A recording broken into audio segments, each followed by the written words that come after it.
Are we the bad guys? Well, not me or you necessarily, but the place we live. You know, for my US viewers, people that live here in the US. I live in the US. I'm not from here. I wasn't born here. But I live here. And that is exactly the question we are looking to get answered today from our good man over at Second Thought. I think he has a lot of people that work on these videos, so maybe I should say my people at Second Thought. I've been asked to do a lot of more like socialism type videos, so that's what I'm doing today. I think the answer is undoubtedly yes, if you believe in good and evil. Whereas if you just see every country as just fighting for their own self-interest, then we're just simply the best players. But to you by the generous support of my patrons on Patreon. Get some cool perks and help support the show by becoming a patron at patreon.com. Support the show! I also recently launched a new channel dedicated to the nuts and bolts of making a living as a creative. If that sounds like something you'd enjoy, you can check it out at the link below. Yeah, that shit look dope as fuck. I need a setup like that. My shit all messy, bruh. Like, this shit my room. That's all I got. And I've been asked directly, would you do it again? If you give me the same circumstances, I would not hesitate. Damn. Damn, a lot of destruction, guys. According to Doctors But that's Without not all there Borders, is to it, but hospital it in has northern happened. Afghanistan came under repeated direct attack on Saturday from a U.S. I think this is going to be a very critical video, which is why it's pinpointing, of course, our worst moments. Of course, this is not everything we are. It's not everything the U.S. has ever done. But it's like, you can't really look past that kind of shit. You know what I mean? You kind of have to look at it a lot. Because it says a lot when you're murdering 100,000 people at once, okay? It says a lot. And that shit's gonna sting your reputation for as long as you can imagine. C-130 gunship. When a mistake occurs, the United States owns up to it, and we vow to get to the bottom of what exactly happened. Tried to meddle in other countries' elections? Oh, probably. That's why tomorrow I'm going to send to Congress, help us build a world that is safer, more peaceful, more prosperous for our children and grandchildren. What about others' grandchildren and children? Are we the baddies? Can we really afford to care? Honestly, I could just leave it at that. Not great. Are we the baddies? That's actually a really funny commercial. I love that one. I don't know if it's a commercial. I think it's like a little skit, a little short. But I know this video, and it's fucking hilarious. It's from like the UK or some bullshit, I think. Okay, friends, today we're going to tackle a big topic, and one that might make my fellow Americans a little uncomfortable if you haven't grappled with this stuff before. Before we begin, I'd like to offer a quick disclmer, because I know I'm going to get a ton of misguided citizens. I am not anti-American in the sense that most self-professed patriots would use the term. I love the land, I love my neighbors, and as a Texan, you better believe I love Whataburger.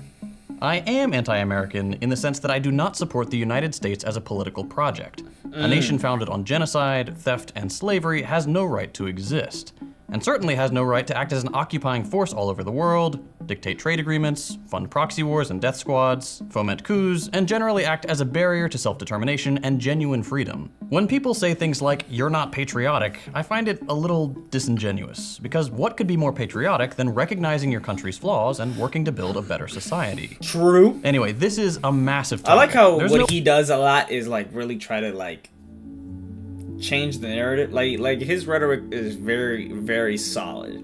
Like he'll definitely tell you like, okay, like, what do you mean when you say this? Isn't the definition of this word that you're using against me really just supporting what I do? Isn't it really just what I am? You know what I mean? He is, I think if you look, I don't know about the definition, but if you look at him very closely, no way I can even mention all the crimes the U.S. has committed. So I'm going to leave a bunch of resources in the description if you'd like to learn more. I feel patriotic. Originally, I was going to keep this nice and organized and have a few categories with one major example each, but there were just too many to pick from. So let's just dive in and take a brief stroll through the history of the U.S. empire. We'll start at the beginning, with the genocide of the Native Americans. Wow. When Europeans first laid eyes on what they called the New World, it's estimated there were around 15 million indigenous people living in North America. Damn. By the end of the 19th century, there were just 200,000. 14.8 million people were killed by these foreign invaders who, without any sense of self-awareness, considered the native population savages.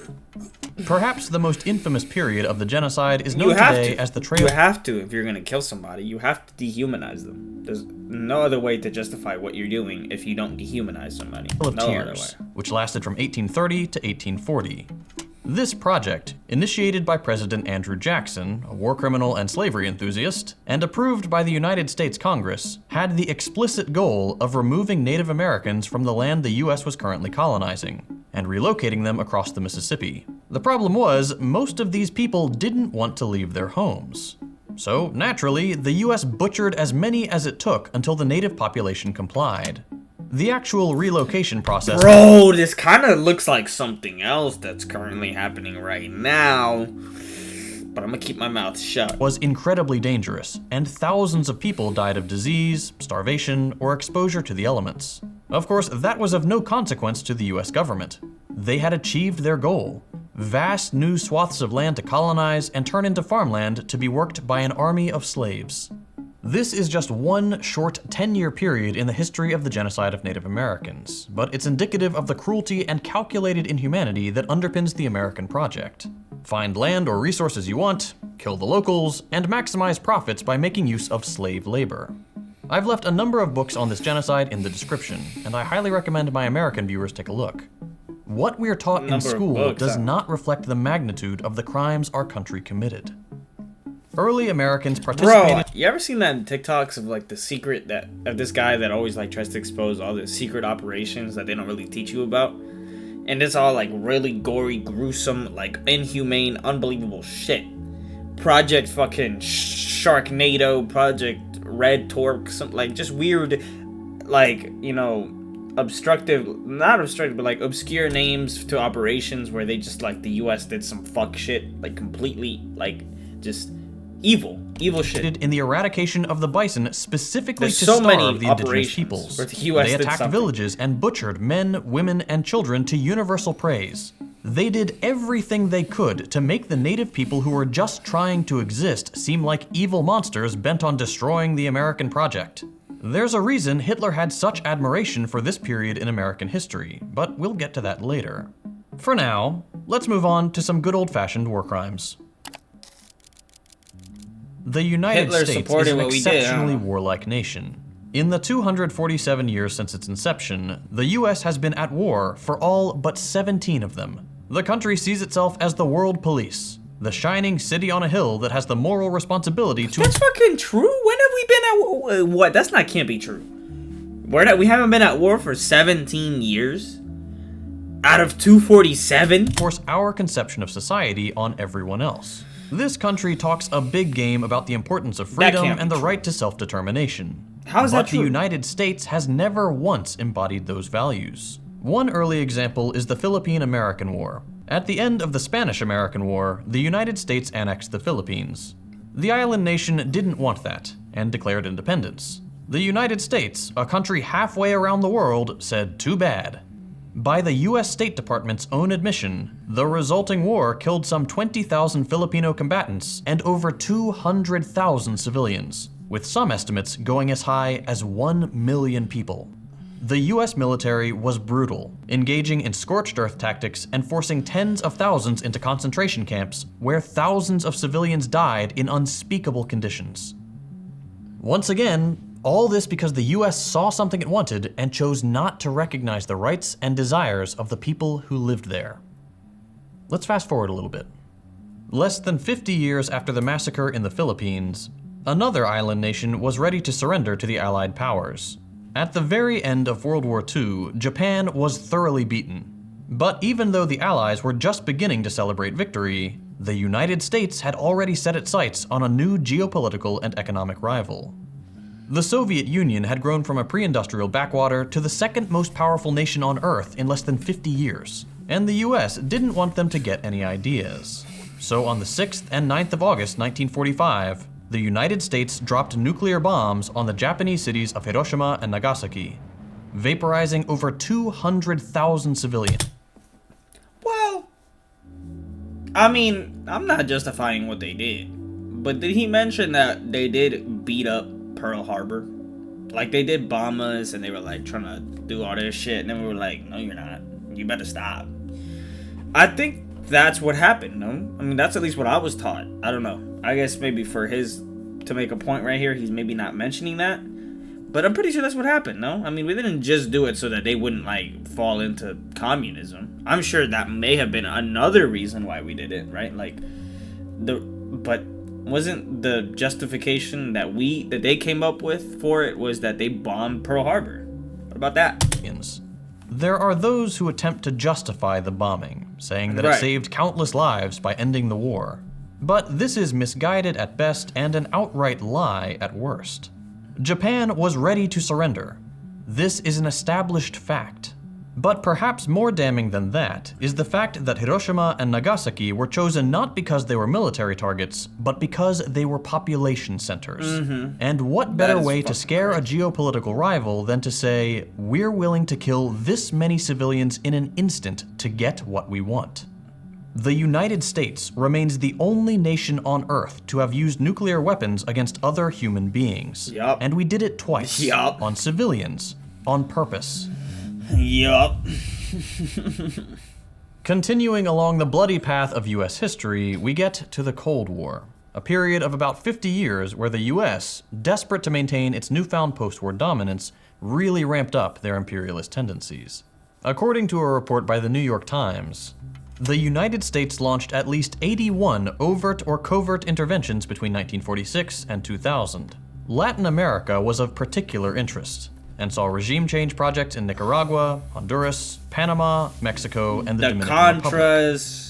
Then you had the 1953 CIA-backed coup in Iran, which deposed the left-leaning, democratically elected President Mossadegh and reinstalled the despotic Shah of Iran. As we'll see shortly, the CIA becomes especially vital to US meddling in this period.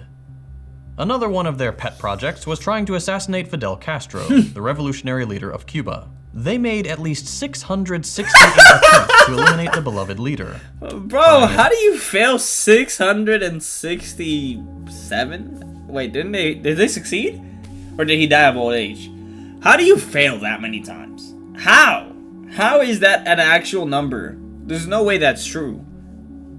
668 assassination attempts. At this point, my man was like protected by God himself, homie. You should be reconsidering what you're doing. You must be the devil himself to try to assassinate a man 668 times. And for some fucking reason, he's still standing. Like, it's not meant to be, homie. You should have stopped at fucking attempt number 20. Everything from poison to gunmen to Looney Tunes-style exploding cigars. Despite the CIA's best efforts, Castro lived a long, healthy life, finally passing away in 2016. For anyone unfamiliar with he did pass away in 2016. 668 failed. Yeah. Story of the Cuban Revolution and their efforts at resisting US imperialism, I highly recommend you check out Season 2 of Blowback. It's a fantastic podcast. Perhaps the most infamous US intervention of the era was the 1973 coup in Chile. In early September 1970, the people of Chile elected the democratic socialist Salvador Allende as president. Allende was by all accounts a good man. He recognized what life was like for the masses, and enacted sweeping reforms to raise the standard of living for average Chileans. This included nationalizing some of their industry, particularly in mining. The United States and the late Henry Kissinger didn't like that. A few months before the election, he had said, quote, "I don't see why we need to stand idly by and watch a country go communist due to the irresponsibility of its own people." The fuck does that even mean, bro? Now that's true rhetoric right there. What the fuck does that mean?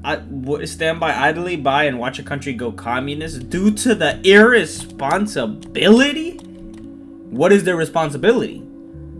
To keep trading with you? That's their innate human responsibility, to give you money, to, you know, have their industry open to you so that you can come in and monopolize it? That's their responsibility? Seriously. This was the empire's philosophy in a nutshell. The United States has the right to interfere wherever it wants to secure its interests. And that's just what they did in Chile. Not even a week after Allende was elected, Kissinger had concocted a plan with the CIA to destabilize and overthrow the Chilean government. On September 11th, 1973, the presidential palace was bombed, seized, and after delivering a brief speech full of hope for the future of Chile, Allende took his own life rather than be captured. Here's what he said: "Workers of my country, I have faith in Chile and its destiny. Other men will overcome this dark and bitter moment when treason seeks to prevail. Go forward knowing that sooner rather than later, the great avenues will open again and free men will walk through them to construct a better society. Long live Chile, long live the people, long live the workers. The fascist general Augusto Pinochet... Sounds like a good fucking president, if you ask me. I'm hoping that they don't try to do some stupid shit to my man's Nayib Bukele, because everybody has had something to say about my man Nayib. Bro, he has helped his country in ways that their fucking little feeble minds could never comprehend, ever. But they're stuck thinking in the past, they're stuck thinking in these traditional ways, these conservative ways of, oh, you know, you're not supposed to do this, oh, he's a dictator, oh, if you have a fucking criminal, if you did something, if you have a fucking parking ticket and you have a criminal something from like 3 years ago, he would just arrest you with no whatever. Fuck all of that bullshit, okay? My man has done nothing but help his country, and I bet this country and a lot of people within it who love to, you know, talk, like Ben Shapiro, right? People like that love to have a really big following and, you know, are sort of knowledgeable, but at the same time, they're very limited in terms of what they actually, like, are good at knowing, like, in terms of, it's not knowledge that really is the problem there, because knowledge is always limited, but the fact that you're just not there, you don't know what it's like to live in that country. I do. All the people that live there do. All the people that have lived there and maybe have left here looking for a better life, they do. You're not one of them. Shut your mouth. Okay? You're not allowed to speak about it. Backed by the US government, assumed control of the country, imprisoning, torturing, disappearing, and murdering tens of thousands of Chileans. This reign of terror would go on for 17 years. But the outright violence was only part of the master plan. Shortly after the coup, Pinochet invited none other than Milton Friedman, along with a bunch of Chicago school lackeys, to devise a new economic agenda for the country. And so Chile became the guinea pig for laissez-faire, libertarian free market policy, leading inevitably to economic collapse in 1982. But sometimes, rigging elections and deposing democratically elected leaders just isn't enough. Sometimes, the US decides to secure its interest by fighting, funding, or otherwise enabling devastating proxy wars. As with the aforementioned interventions, the Cold War was the primary factor driving US involvement in places like Vietnam and Korea. We were desperate not to let communism be seen as a viable economic alternative to capitalism, and it was starting to catch on. So the US did what it does best: butcher civilians in the name of maintaining its dominance. US activity in Vietnam cost some 365,000 civilian lives. Goddamn. Massacres, the burning of entire villages. Like, that number, when you just see the number, it doesn't really speak to the grandiosity of it. Like, the fucking mind-boggling amount of people that is. I can't even fit 365,000 people in a stadium. There's no stadium that, even at full capacity, will seat that people. Like, a 1/3 of that. Not even 1/3 of that. Indiscriminate bombing, the use of napalm, white phosphorus, and millions of gallons of chemical weapons that to this day cause birth defects in Vietnam, Cambodia, and Laos. In Korea, what's often referred to as the Forgotten War here in the United States, the US killed between 2 and 3 million civilians. The North lost a full 20% of its population. So it shouldn't come as a surprise that Korea is the Forgotten War. It's not that we've forgotten, it's that our government doesn't like to remind us that they slaughtered millions of people just so capitalism wouldn't have to contend with an economic challenger. If you'd like to learn more about the Korean War, check out Blowback Season 4. And these are just two of the more well-known proxy conflicts. So ass, bro. Why are humans like during the Cold War, bro? We're a bunch of but fucking there were monkeys. many more, and they remain a favorite tool of the US empire have to the this freedom day. to do this stupid shit, man. But we can't talk about war crimes and civilian casualties without talking about the Iraq War. Today, 20 years after the start of the so-called War on Terror, it's no longer controversial to say that the Iraq War was started based on a lie.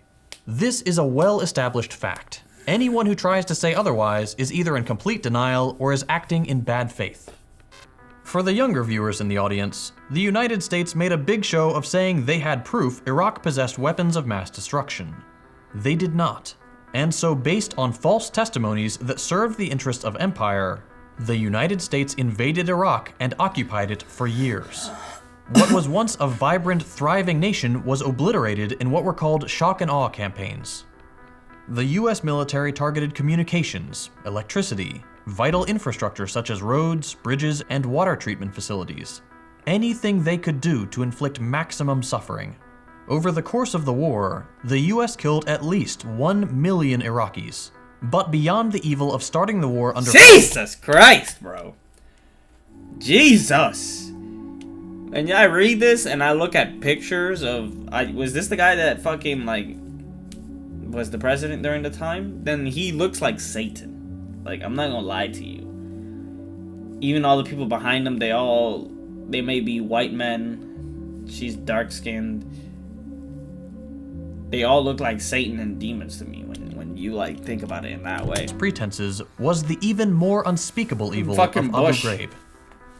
This secret prison was operated by US personnel who engaged in torture, sexual assault, and other war crimes.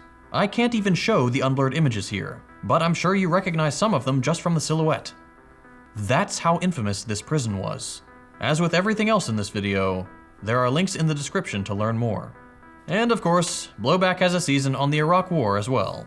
Heck, at this point I've mentioned almost every season, just go listen to all of them, they're great.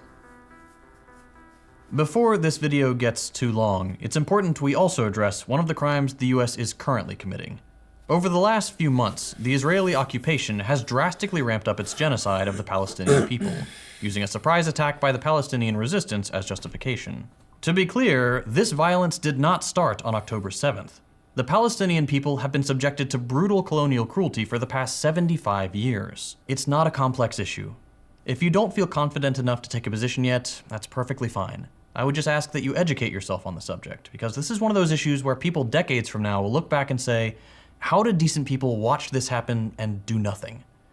I'd recommend you start with Ilan Pappé's book, The Ethnic Cleansing of Palestine. He's an Israeli historian, so there can't be any accusations of pro-Palestinian bias there. Just be warned, it's a harrowing read. So, how does the US fit into this? Well, Israel is a client state of the US. It serves as a vital geopolitical foothold in the region. Bro, the way that the US has been bootlicking Israel is just so insane. I mean, I don't know if like they're angry about what has happened to them in the past or what it is, but when I see them, bro, I see the videos I've seen, I mean, sometimes on either side, but like a lot on the Israeli side, you guys look like a bunch of savages. Like the military at least, right? The people that are out here committing these fucking war crimes, bombing hospitals, universities, bringing up fake charts on Twitter like, oh, you guys are fucking blowing this way out of proportion. We're not even targeting that. We're trying to rid Hamas. We're trying to end a terrorist organization. We're trying to fight for our freedom. We're trying to end terrorism. You guys are just fucking stupid and being brainwashed by the media. Like, bro, it's really hard to fake something like that nowadays, bro. We know what you're doing. You're bombing universities. You're bombing hospitals. You're bombing public centers. You're bombing just about anything in one of the most densely populated areas on the planet. This is genocide. This is a war crime. That's literally the only reason the US cares about Israel, regardless of how elected officials try to sell it. Don't believe me? Here's current President Joe Biden back in 1986. There's no apology to be made. None. It is the best $3 billion investment we make.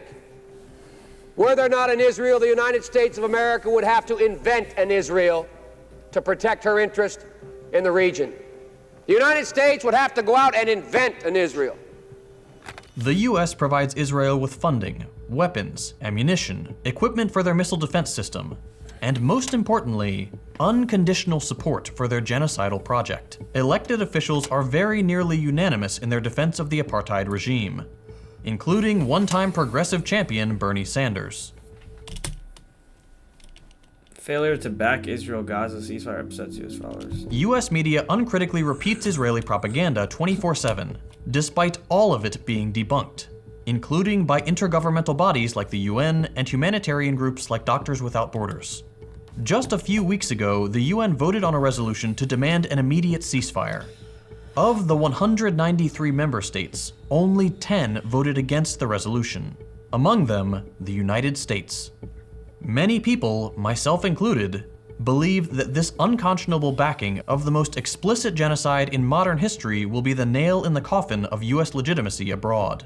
No country on earth beyond our Western European vassals will ever again believe a word the US says about freedom, democracy, human rights, or self-determination.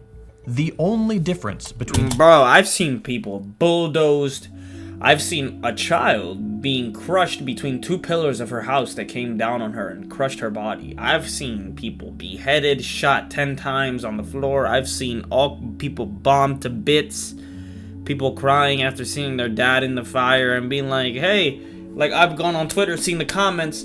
The first fucking pro-Israeli comment I see is, hey guys, let's take a video and pretend you see your dad in the fire. Like, no. That literally was their dad in the fire. Like, how fucking brain dead and fucking, like, brainwashed and so naive and just in denial are you? I mean, I know you want to support your country. I mean, look. I want to believe that if my country ever did some fuck shit like this, I wouldn't back it up. I don't care if I'm from there. Like, Jesus, man. You're just killing innocent civilians, bro. You're not just trying to end terrorism. You're trying to get them the fuck out completely. You're following the philosophy of the art of war. You're trying to crush your enemy totally. But your enemy isn't Hamas. Your enemy is the Palestinian people as a whole. You're trying to kill all of them.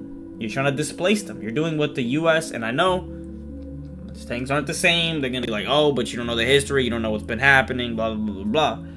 But what you're doing is still the same. I don't care whether or not there's a different history. You know, I know the people from Europe coming over and killing the natives, they weren't really oppressed in Europe.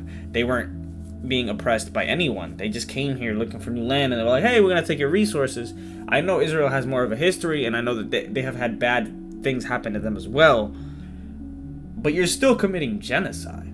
Like, I don't care what your I don't care what you're using to try to justify it. You're doing what the U.S. did to the Native Americans so long ago, and we're here trying to back it up again. Cool. Am I surprised that the U.S. backs it up? No, because we did it. In the United States and Israel is that the genocide of Native Americans was almost absolute, and Israel hasn't achieved that goal yet. There's a reason Hitler spoke so highly of US colonization efforts. It was complete extermination. And I guarantee you the same arguments we're hearing today from defenders of the Israeli genocide of Palestinians were used to justify the atrocities committed in North America. Just about everyone agrees that what the European colonizers— painting the natives as savages. Well, you're making it look like everything you're doing is only hurting a terrorist organization, which I'm not here to say whether it is or not. It very well might be, and I'm going to probably say it is. I don't care. You're not attacking that organization. You're attacking civilians, bro. Like, the fuck? It's like just when we called the natives savages when they were just trying to live there. You're doing everything under the guise that they're all terrorists. No, you're not fucking you're not only focusing on Hamas, you're focusing on Palestinians. You have a hatred towards Palestinians. You're trying to ethnically cleanse them. You're trying to get them out. That's what you're trying to do. Colonizers did to the Native Americans was wrong. And now a couple hundred years later, we're doing land acknowledgements and pretending it was always unanimous that the genocide was bad. The same thing is happening with the genocide in Palestine. As with everything else, I've left a bunch of resources on this issue in the description. So I had to go on a rant there, guys. That's great. Well, that was grim. It's always hard making these videos because there's so much to say, and I have statistics on how long the average viewer sticks around. I didn't even mention the CIA's domestic operations, or Operation Paperclip, or the embargo on Cuba, or the UN resolutions that show the US being the sole vote against classifying food as a human right, or any number of other things. The bottom line is this. There is a reality that we are not exposed to here in the United States. There's a reason the majority of the world hates us. Not us specifically, but the nation, the flag on the invader's uniform. The United States is the single greatest barrier to progress in the world, bar none. This country is responsible for some of the most reprehensible crimes against humanity the world has ever seen. It's true. If you're thinking, but it says right here in my history book that the good guys won every war, maybe it's time to think about who writes the history books, and what interests benefit from the American people remaining uneducated and blindly patriotic. You and I may be good people, but as the United States of America, yeah, We're the bad guys. Hey, I'm not from this country. Hey there. I mentioned at the beginning of the episode that I recently I launched live a here new though. channel. Hey, so we're all responsible, man. We all share a little bit of it, you know. Responsibility is like the butterfly effect. We all, whether we sit in silence and don't do anything about it, we're all implicit in the violence that the U.S. does in some way or another. I know we're not responsible for it entirely. We're not solely responsible. We're not supposed to beat ourselves up about it. But by not doing anything about it, if we can, we are responsible in some way. In some way. Even if it's really tiny, even if it's so tiny that it's basically nothing. But we are responsible. I think we need to do better, man. We need to change this thing around. Like, how do you go from that to now everybody's over here worrying about pronouns and what gender is? Like, we're still that nation that those soldiers wore on their fucking right here. We're still that. We're still that flag. Jesus. Let me know what you guys think. Do you think we're bad? If not, give me an argument for why you think we're not. I could be willing to listen to it. You know, there's always two sides to an equation. I know maybe everything that the U.S. did, you know, from their own point of view, I know that they probably weren't just trying to do it just to be tyrant, evil people. Not always. I'm sure for some of them, it's impossible that they weren't doing it just to be evil. But like, in some other cases, they were probably thinking that they were doing what's best for the world, you know? And it's like that sometimes. But we are, when you look at it from a unbiased, more objective, if that is even a thing, like type of standpoint, we're the bad guys. But let me know what you guys think. See you guys later.